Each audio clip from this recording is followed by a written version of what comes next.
Hello there, Michelle Short here for Tonic Studios. Today I'm taking a look at Nuvo glitter markers. Nuvo glitter markers are a water-based glitter marker which are perfect for adding shimmer to your projects. They can be purchased separately or in sets of 3. There are some colour overlap between the sets of 3 and the individual markers, so you do want to check that before purchasing. But currently there are 19 colours in the range and they are really beautiful. So I'm just showing you here the different packaging between the individual markers and then the sets of 3. On both sets, on the back there is some safety information and some information about the pens and also how to use them for the first time. So I'm just going to take one out here of the packaging. The packaging has some really nice kind of glittery details on it. It's very pretty. You can recycle the packaging or you could keep the pens in there if you wanted to. So the glitter markers themselves have a nice colour representation on them of the colour inside, and also the name and number of the colour, and then again some more kind of safety information and about the markers themselves. When you get the markers, they will have no colour on the nib, and you do need to activate that the first time that you use them. These do have quite a broad nib, but actually you can get some really fine detail with it as well. So what you want to do for the first time that you use them, you just want to press down that nib onto a piece of cardstock or paper, whatever you want to use, just to activate the colour. I like to just press that down back and forth a few times just to get the colour going. You don't want to press too hard at this point and damage the nib, but they are really quite robust. Once the colour comes through, as you can see, the colour comes out nicely and then you can just use them as normal. You won't need to do that again, just for the first time. And here you can see the different ways that you can use it. As I said, the nib is quite broad, but you can get some really fine details, some little dots and some fine lines. But you can, like I said, use them in different ways. And here you can see that really pretty glittery shimmer that you get straight away with these markers. They do show up really nicely on dark coloured cardstock as well. So as you can see here, I've just added that onto some black cardstock. The colour of the marker does kind of diminish slightly when you're using it on dark coloured cardstock, but you do get that really pretty shimmer straight away. So as I usually do, I do like to create swatches for my colouring mediums. I just find it easier for me to be able to see which colours I want to grab quickly. This is the glitter markers chart that you can get from the Tonic website, and it is missing one marker off of it, one of the newest colours. As you can see here, I do have the Iced Americano missing. That's just personally missing from my individual collection, but it is showing on the chart there. So what I did was I created my own chart as well, just because I like to have things in colour order. That's just my personal preference. So I have all of the names listed and then the swatches, and then on the right hand side I've just written whether they're in a collection or you can purchase them singly. That's just helpful for me because I'm a blogger, but if you didn't need to know that information, you wouldn't necessarily need to have that on the chart, but it is quite helpful to have. So let's get started with the first technique, and that is to add the glitter markers onto stamped and coloured images. So I have stamped and coloured out some balloons with alcohol markers here, and then I'm going to use the glitter markers to add some sparkly detail onto them. And I think that this works really nicely for coloured images. So I've got my colour chart here and I'm deciding which colour of red I want to use for that first balloon. What's great with having a colour chart is that it's quite helpful just to see which shade you want to use, but I did dab some little kind of dabs of the glitter marker just to the side of that balloon there, just so that I could definitely see which colour I wanted to use. And here I apologise that it's a little bit difficult to see with my hand in the way, but I have the marker almost kind of straight up and down to add tiny little dots there just onto the bottom of the balloons. I think it's just a nice added way to add that little bit of shimmer and just add some detail onto stamped images. And I'm going to go through here and just add all of those little dots just onto the bottom of the balloons in these kind of rainbow shades. I think dots in particular are really great to add to stamped images, but you could add lines, you could do lots of different things with these markers.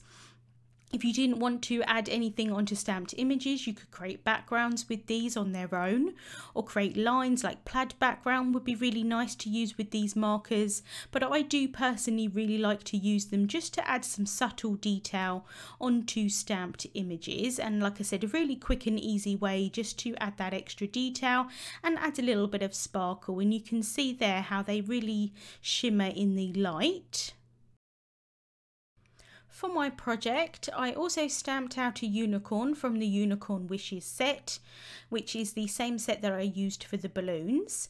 And then for the sentiment on the card, I used the Celebrate Sentiment set, and I used that Happy Birthday from the Herd sentiment and just masked off that from the herd because I didn't particularly need that, and stamped that and embossed that onto some black cardstock. And this is how the project turned out. I added a bit of ink blending onto the background for some sky, and then cut out all of those balloons in the unicorn there. And like I said, I think the added detail with that glitter just works really nicely on those balloons. The next technique that I'm going to share with you is showing you that you can watercolor with these glitter markers. Because they're water based, they work really nicely for this technique. So I have stamped out this daisy image here from the Daisy Doodles stamp set, and I've stamped that with some waterproof ink onto some watercolor card. And I'm taking the glitter markers here and adding some of the colour down onto my glass media mat, and I'm taking a paintbrush. You can use a Aquaflow brush if you wanted to, but I just quite like using a paintbrush. I'm just adding some water onto those glitter markers, and I'm going to use that as my watercolour. So I'm just picking that colour up with a brush, and then I can paint that onto my image.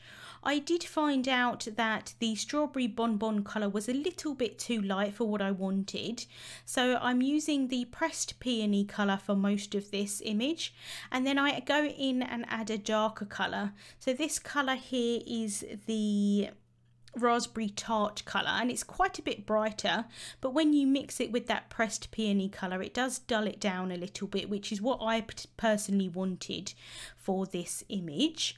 So I'm just going to go through and pick up the colour here on the paintbrush and just paint that on. And the more water that you add to these markers, the less sparkly that they do get, but it is just another option to be able to use these in different ways. And I love that you can mix the colours and blend them together as well, and they do blend really quite nicely, especially on the watercolour card. Now I have taken one of the green shades and one of the yellow shades. This is the Venetian Jade and the Golden Ochre, and I've mixed them together completely to create a brand new green shade. The greens in the colour selection, one is more of like a mossy green, and one was more of a kind of bright green, I suppose, and I wanted something in between, so it's quite nice that you can just mix them completely together to create brand new shades. So for the top of the flower here, I'm using that golden ochre colour again, and I'm also adding in some sweet apricot as well just on the top, and again they're going to blend really nicely together. That golden ochre colour is quite bright, but when you mix it with other shades it does dull down a little bit, which is personally what I wanted for this image, but if you did want it bright, it's really nice as well. So now I'm going in and just adding in some colour directly from the glitter marker, and so that just gives me a bit more of an intense colour, which I really like. Like I said, that you could use these in lots of different ways. You can get more of a watercolory look, or you can get more of a vibrant look. If you go over the stamped lines, sometimes you do get quite a bit of the glitter onto the stamped lines, and that's what happened with the top part of this flower. Personally, I didn't mind that at all, but you could re-stamp it, or you could go over that with a black pen and just add back in those black lines. But I quite like the added shimmer. I made this project into a tag in the end, and I just used the Celebrate Sentiment set again for the sentiment. For my last technique today, I'm going to do ink smooshing with the glitter markers. So there are two ways that I know of to do ink smooshing. There probably are a few other ways, but these ways are, I find, quite simple to do. I have taken the Tonic Easy Clean Matte and just added that onto the top of the glass media mat that I was using. And I've taken 3 shades of blue glitter markers here, and I'm randomly scribbling those onto the mat, and then I'm going to take the light mist spray bottle and just mist those with some water. And like we did with the last technique, this is going to make them into watercolours, but this time I'm going to smoosh or pounce some watercolour paper into that colour, and that's going to give me a really nice background. This is a bit more of an organic, possibly you could say messy look, depending on what you particularly like. But I really love this look. It just gives, like I said, a nice organic look, especially good for backgrounds of seas and just lots of different backgrounds that you could use them for. I'm going to be using it for a sky background, but like I said, it does work out quite nicely for water because you've kind of got like that splashy look. Like I said, the more water that you add to these, the less glittery that they become, but you do still get the shimmer with this technique. So for the other way of doing ink smooshing is to add the colour onto a piece of acetate or stamp packaging, anything that you can lift up that's see-through, and then I'm actually going to use that to be able to pounce that or smoosh that onto the watercolour paper. So we're doing the same thing but in the opposite way. And I really love this way in particular because you can control a bit more where the colour actually goes. And for this, I'm just going to heat set that in between the different colours and just add that colour onto the acetate, spray it with water, and then pick that up and pounce that into the cardstock. The colours that I'm using for this are Imperial Blue, Blue Bliss, and Athenian Blue. I believe that's how it's pronounced, but don't quote me on that. So I really like how this turned out. Like I said, I'm just adding lots of different layers onto this with the 3 different shades, but obviously you could mix and match lots of different colours here however you wanted to. I wanted to keep them all blue for my project because I'm going to use this as a sky background, and I thought that the blues would work quite nicely for that. It's difficult here to be able to see the shimmer on camera, but you can still get quite a lot of shimmer even though I used a fair amount of water for this one. And this is how I made this background into a project. I used the Up in the Air stamp set, stamped out some clouds and the large image with the boy and the girl in the hot air balloon there, coloured those with alcohol markers, and then fussy cut those out and added that onto the background here. Obviously you could add extra detail with the glitter markers onto the stamped image as well, but I just kept it as it was. There is quite a lot of shimmer in that background. Thank you for joining me today for a look at Nuvo glitter markers. Links to the products used will be in the description bar on YouTube and also over on the blog. Thank you so much for watching and have a great day.